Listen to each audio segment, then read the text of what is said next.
A staggering $3.73 billion GAAP net loss hit the wires, yet Intel stock defied gravity. Shares skyrocketed over 20% after this Q1 headline. Is the market wrong, or is a hidden mechanism at play? This is where fundamental analysis must go deeper. Stripping away noise reveals net income actually hit a positive $1.49 billion. Net income excludes one-time accounting charges to show profit from everyday operations.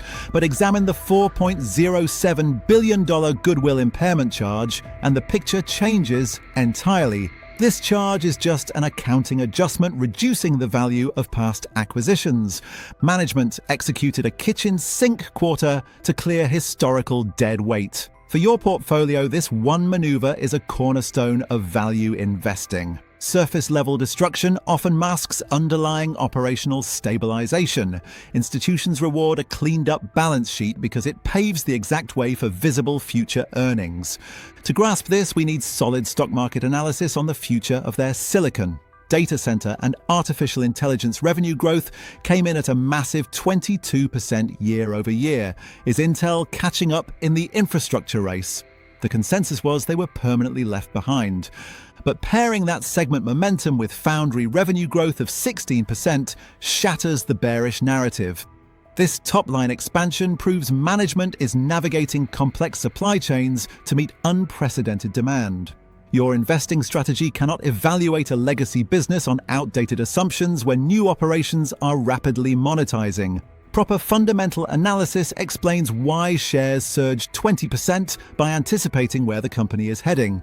And this brings us to profitability during a massive manufacturing build-out. Positive operating cash flow reached $1.10 billion, funding operations while headlines screamed about cash burn. How does a company losing billions on paper generate such healthy cash?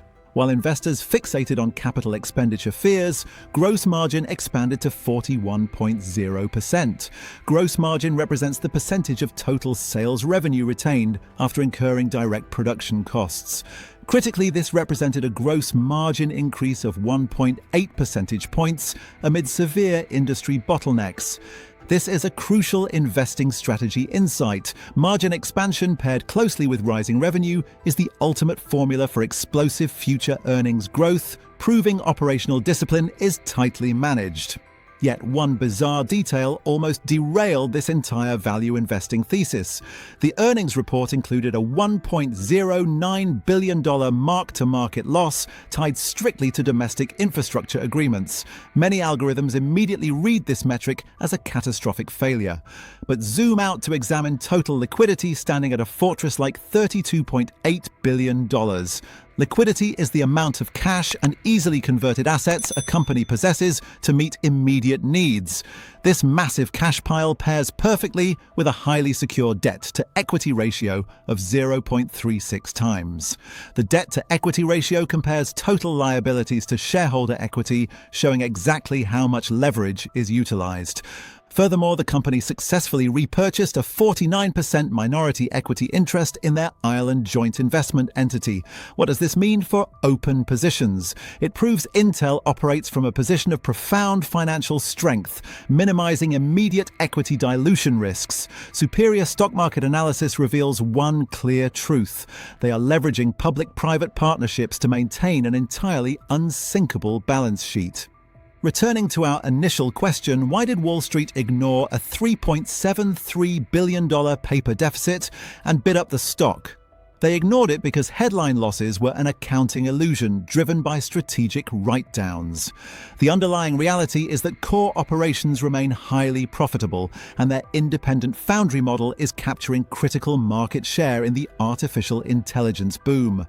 And this is the part that most people never reach. Not because the information is hidden, not because you need a finance degree or a Bloomberg terminal or 20 years of experience on a trading floor, because knowing what happened is only half the equation.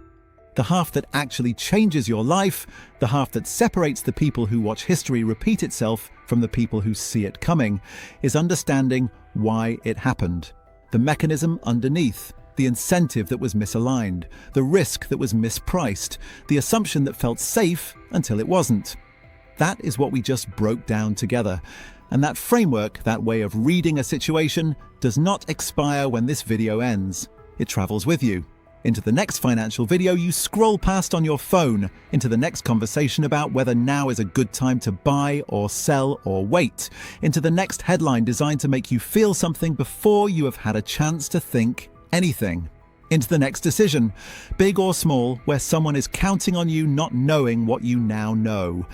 Here is the truth that every story we cover on this channel keeps pointing back to. Money does not move randomly. Markets do not collapse randomly. Companies do not fail randomly. People do not end up broke randomly.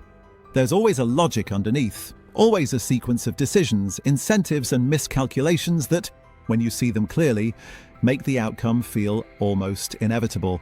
The tragedy is never the collapse itself. The tragedy is that the signals were there the entire time. Visible, readable, understandable, for anyone who knew what to look for. Whether we are talking about a trillion-dollar empire, a housing market on the brink, or the way a single household manages its monthly budget, the laws of gravity remain the same. You cannot build a skyscraper on a foundation of sand, and you cannot build a future on a foundation of financial illiteracy. That is the only edge that actually matters in the long run. Not a hot stock tip, not perfect market timing, just the ability to read the room before everyone else does. It is about shifting your perspective from being a passenger in the global economy to being someone who can actually read the map. Because when you understand the map, the scary headlines lose their power over you. You realize that most of the noise is just that, noise, designed to keep you reactive rather than proactive. In the world of finance, the most expensive thing you can own is a closed mind. Most people lose money not because they are unlucky, but because they are operating on outdated maps. They are playing a game where the rules changed 10 years ago, but they are still following the old guidebook. By looking at the specific case study we discussed today, you've essentially just updated your software. You've seen how the gears turn behind the curtain. And once you see the machinery, you can never go back to just believing in the magic trick. The path to real wealth isn't paved with complex algorithms. It's paved with the patience to learn and the courage to act on logic when everyone else is acting on emotion. It's about recognizing that every financial disaster and every massive success is just a human story told through numbers. So if this video sharpened something, if it made one concept click that was blurry before, if it gave you one framework you will carry into a real decision, then you already know what to do next. Take that insight and apply it. Don't let it sit as entertainment. Use it as a lens. The next time you see a company skyrocketing or a market dipping, ask yourself, what is the underlying incentive? Who wins if this continues? Who is carrying the risk that no one is talking about?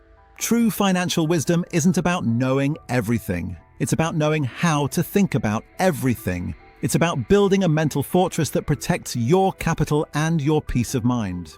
So hit subscribe so you won't miss what's next and jump straight to the next video, because that could be the very insight you need to get ahead.